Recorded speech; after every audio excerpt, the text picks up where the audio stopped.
Sekiro, Shadows Die Twice, 2019. Finally making another game that doesn't play like Dark Souls, not counting that VR thing they made. From Software made a stealth game with a pretty unique combat. It's published by Activision of all things. Extremely easy to forget that until it's in your face to remind you when you start the game up. As soon as you're in the main menu, they give you an option to select the language, including for the voices. There are apparently a lot of voice options, which there's either some market for that I didn't know about, or someone just made the dumb decision to waste money for having more than one or two language voice options. The game takes place in late 1500s Japan, smack in the middle of the feudal era.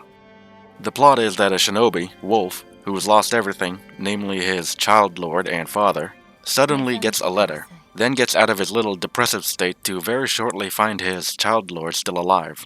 They're both immortal due to some kind of blood magic, so they decide that immortality kinda sucks because people get too crazy about wanting that kind of power for themselves. So Okame goes on a somewhat non-linear adventure to get the stuff needed to get rid of it, but not before his child lord gets kidnapped after a boss fight you're supposed to lose.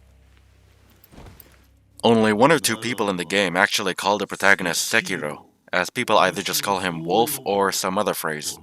As per usual From Software fashion within this era of their games, the plot itself is somewhat simple, but its lore and backstories are huge.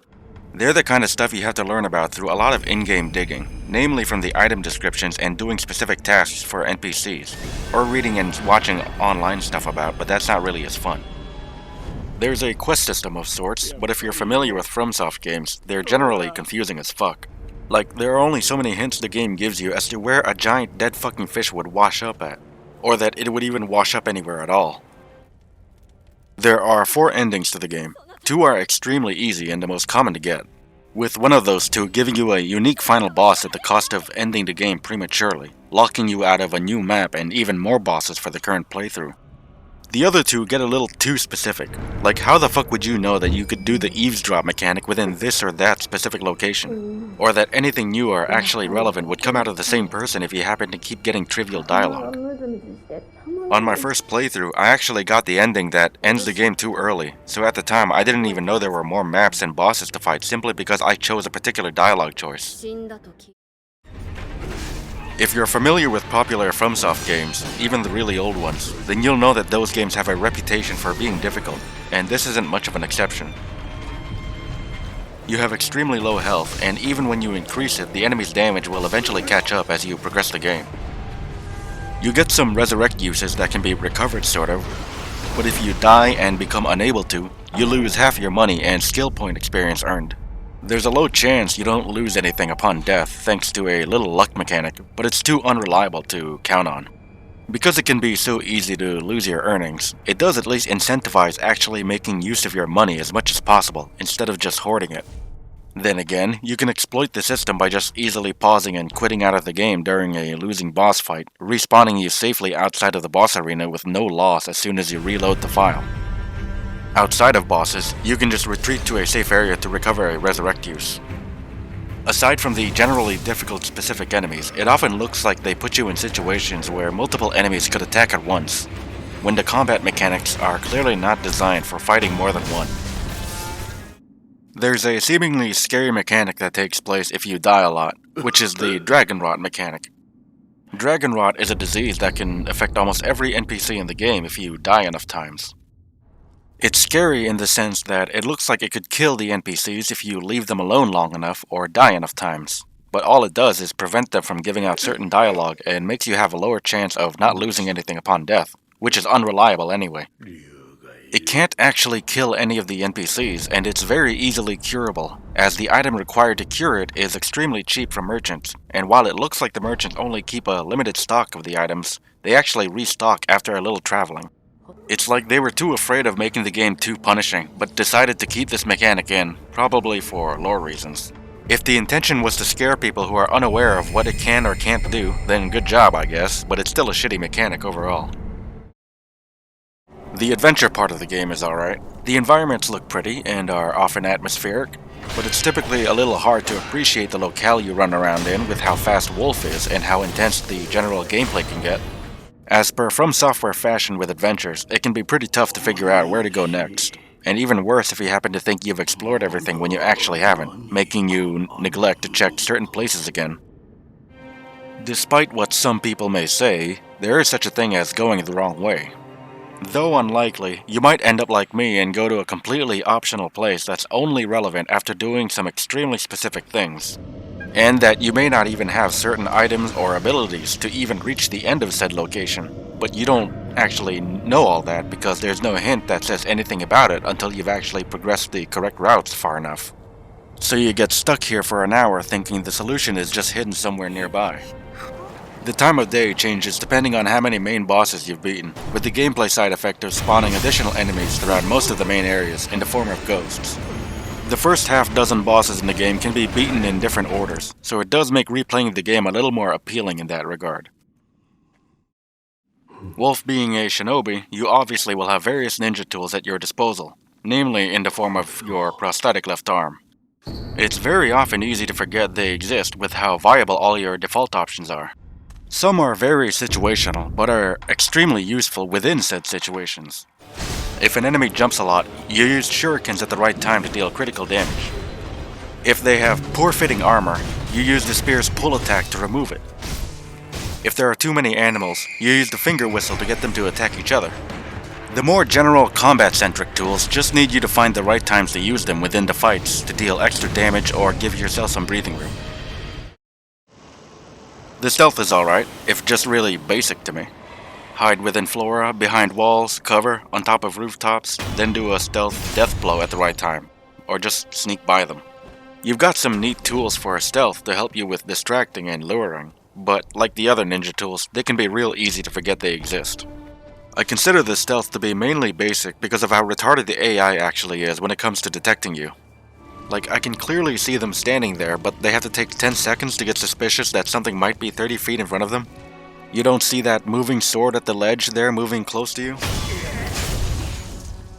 They sometimes get suspicious of dead bodies you leave lying around, but they just go back to patrolling their routes as if nothing happened after like 20 seconds pass. Stealth is often just another tool to make much of the required fights easier on yourself, because the combat mechanics were absolutely not designed for fighting more than one enemy. Even with mini-bosses, there's almost always a way to make the fight easier, or at the very least, less taxing.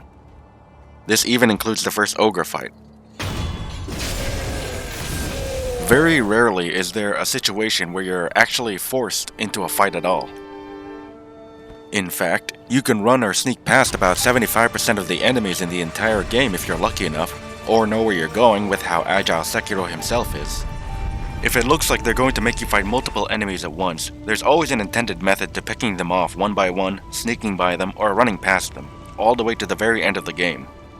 Killing everything is typically more rewarding though, in the form of money, items, and making the area easier to explore, but it's cool that you have a choice to begin with, even if you have to look hard for it. Combat in the game is great and very unique. It's very much skill-based, highly encouraging you to dodge, block, attack, and counterattack at very specific times, especially compared to other action games with similar stuff. All that doesn't apply as much to the enemy fodder, of course. The uniqueness of the combat comes from the fact that you're not really attacking to bring the enemy's health down to zero, but rather to fill their posture meter until it's full, staggering them to a state that lets you go for the actual kill, the death blow the game itself calls it. I imagine it's why the posture meter is centered on the screen while the health bar is on the side corner, including the ones for the bosses. Most bosses need more than one death blow, just because they're bosses, I guess, even the human ones. Sekiro himself has a posture meter as well, which renders him vulnerable for one attack for a short period of time upon filling. When that happens, your meter resets to zero, meaning you can get a little strategic and deliberately get your posture broken if you know when an enemy will do a big blockable attack with a very slow or no follow-up. The posture meter is filled for both you and the enemy when attacks connect or are blocked. Correctly timed blocks are called deflects, and deflecting attacks is usually the most optimal method to filling the enemy's posture meter, because attacking alone is only uncommonly advised. Even when your posture meter is full, deflecting attacks will never break your own posture. Very rewarding for people who think they know the timing for an enemy, but it's risky since one error leaves you open. I initially thought that the timing for these were on par with fighting games, but they're actually a lot more lenient than that, with delayed enemy attacks being the only real challenge. Bringing the enemy's health down is still pretty important, because the lower that is, the slower their posture meter recovers. And if somehow you empty their health bar, their posture meter fills all the way up on the next attack. With all that stuff in mind, and depending on your playstyle, you may find that a strong majority of Sekiro's combat is just a glorified rhythm game with how the AI works. Attack, deflect, and repeat, filling up their posture meter in the process. If you're not confident you can consistently time your blocks for certain attacks, there's always dodging, as it's sometimes just a better option. Once you get certain patterns down, it really does make you feel like you've already overcome the enemy before even beating them, only making sure you don't accidentally miss a beat.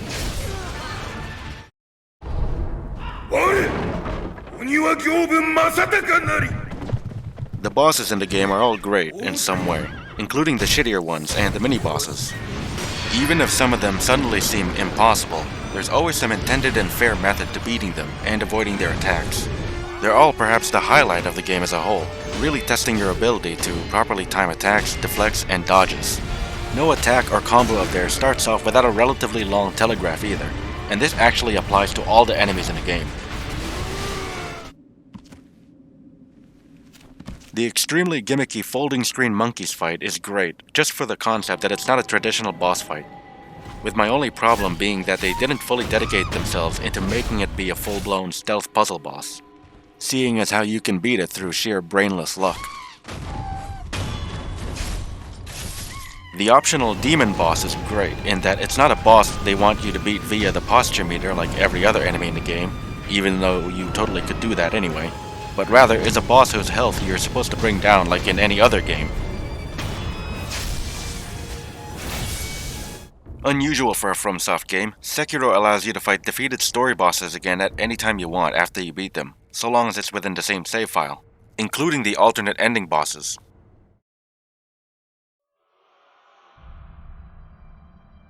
There are difficulty increasing options you can unlock early, and another one that unlocks on the first New Game Plus that makes it so enemy attacks do partial damage to non-deflected blocks when it normally doesn't, possibly changing how you play the game entirely upon a replay.